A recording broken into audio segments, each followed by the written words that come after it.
আসসালামু আলাইকুম। গত 2 দিন আগে আমরা আমাদের ইনকিউবেটর মেশিনে বেশ কিছু কোয়েল পাখির ডিম দিয়েছি বাচ্চা ফোটানোর জন্য। এই কোয়েল পাখির ডিমগুলি দেওয়ার পর বেশ কিছু ডিম এখান থেকে ভাঙা বের হয়। বিশেষ করে আমরা যেহেতু এখন এক খামার থেকে অন্য খামারে ডিমগুলি নিয়ে আসি, আমাদের একটা খামার থেকে আমাদের আরেকটা খামারের দূরত্ব একটু বেশি, যে কারণে যাতায়াত পথে আমাদের একটু কষ্ট হয় এবং ডিমগুলি অনেকাংশ ভেঙে যায়। ভাঙা ডিমগুলিকে আমরা নানানভাবে নানান পদ্ধতিতে রান্না করে খেয়ে ফেলি, কিন্তু আজকে আমাদের সাথে একটা অদ্ভুত ঘটনা ঘটেছে, যেটা আমরা আগে পরে কখনো করিনি। সেই কাজটাই আজকে আমরা করবো ইনশাআল্লাহ। আপনারা হয়তো জানেন যে আমাদের কাছে অনেকগুলি ক্লাসিক কিং কোয়েল রয়েছে। এই কিং কোয়েলগুলি যখন ডিম পারে, ওই ডিমগুলিকে আমরা আমাদের ইনকিউবেটর মেশিনে দিয়ে বাচ্চা ফুটিয়ে ফেলি। বেশ কিছুদিন আগে এক জোড়া কিং কোয়েলকে আমরা আলাদা করে রেখেছিলাম, এক জোড়া না 2 জোড়া কিং কোয়েলকে আমরা আলাদা করে রেখেছিলাম। আমরা জানি যে এই কিং কোয়েলগুলি আলাদা থাকা অবস্থায় যদি জোড়া অবস্থায় দেওয়া যায় তাহলে ওরা নিজেরা ডিম পেরে নিজেরাই বাচ্চা ফোটায়। এ কারণেই আমরা 2 জোড়া কোয়েলকে 2টা খাঁচার মধ্যে দিয়েছিলাম দেখার জন্য যে ওরা আসলে এই কাজটা করে কিনা, অর্থাৎ ওরা নিজেরাই ডিম পেরে নিজেরাই বাচ্চা ফোটায় কিনা। এটা দেখার জন্য আজকে ওদের খাঁচাটা আমি খুলেছিলাম। খুলে দেখলাম যে অনেকগুলি ওরা ডিম পেরে রেখেছে, কিন্তু ওই ডিমগুলিতে ওরা তা দিচ্ছে না বা ডিমের উপর বসে না, এবং বিভিন্ন জায়গায় ছড়ানো ছিটানো অবস্থায় ডিমগুলি পেরে রেখেছে। এই ডিমগুলিকে ওরা তা দিচ্ছে না। তো ওই ডিমগুলিকে আমরা বের করে নিয়ে এসেছি এবং বের করার পর আমরা এগুলিকে সুন্দর করে স্প্রে করে আমাদের ইনকিউবেটর মেশিনের মধ্যে দিয়ে দেবো। এর পাশাপাশি আমাদের অন্যান্য খাঁচা যে ডিমগুলি আছে কিং কোয়েলের,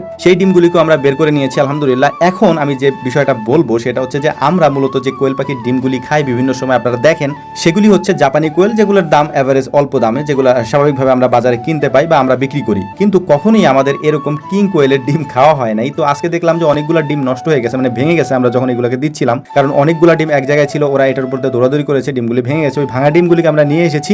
যেহেতু এই ডিমগুলি একটু দামি, একটু না অনেকটাই দামি, একটা কিং কোয়েলের ডিম সমান সমান দেখা যায় যে প্রায় 30-40টা হচ্ছে যে নর্মাল কোয়েলের ডিমের সমান দাম থাকে, তার থেকেও বেশি থাকে। যে কারণেই হচ্ছে ওই ডিমগুলোকে আমরা নিয়ে আজকে চিন্তা করছি যে এত দামি ডিম আমরা ফেলে দেবো কেন, এগুলাকে খেয়ে ফেলে যদি খাওয়া যায় আর কি। খাওয়া তো যাবেই, এগুলো যেহেতু কোয়েলের ডিম, মানে সাইজে একটু ছোট আর কি, মানে ওই কোয়েলের ডিমের তুলনায় এটা হচ্ছে অর্ধেক বলা যায় বা 3 ভাগের 1 ভাগ বলা যায়। ডিম একেবারে ছোট্ট আর কি। তো এটা খেয়ে তেমন একটা পোষাবে না। এটা তো সুন্দর সুন্দর বাচ্চা হয় এবং দেখতে অনেক সুন্দর হয় কিং কোয়েল, হয়তো আপনারা অনেকেই দেখছেন, আজকের ভিডিওতে হয়তো দেখছেন। তো আমরা এটা রান্না করতেছিলাম, রান্না করার পর দেখলাম যে আমাদের স্ট্রিট ফাস্টের যে মানে গাড়িটা, বিশেষ করে আমাদের এখান থেকে ঘি নিয়ে যায় যারা, ওনারা প্রতিদিন এই টাইমে আসেন এবং পার্সেলগুলো এখান থেকে নিয়ে যান আলহামদুলিল্লাহ। তো ওনারা যেহেতু এসেছেন এবং আমাদের এখানে আরো 2-3 জন মেহমান আছে, তো সবার জন্য হচ্ছে আমরা এইটা দিয়ে নুডলস রান্না করতেছিলাম। যেহেতু লোকজন একটু বেশি, তাই আমরা একটু বেশি করে দিয়েছি। এর পাশাপাশি যে কিং কোয়েলের ডিমগুলি ছিল, এই ডিমগুলিকে এই নুডলসের মধ্যে ধুয়ে পরিষ্কার করে একটা পলিথিনের মধ্যে দিয়ে রাখতেছিলাম যাতে এটা সিদ্ধ হয়, এবং সিদ্ধ করা ডিমগুলিকে পরবর্তীতে আমরা খেয়ে টেস্ট করে দেখবো যে নর্মাল ডিমের তুলনায় এই ডিমের স্বাদ কি বেশি না কম। ডিমগুলি সিদ্ধ হওয়ার পরে ডিমগুলি এখান থেকে উঠিয়েছি, একেবারে ছোট্ট ছোট্ট ডিম। এগুলা হচ্ছে যে মানে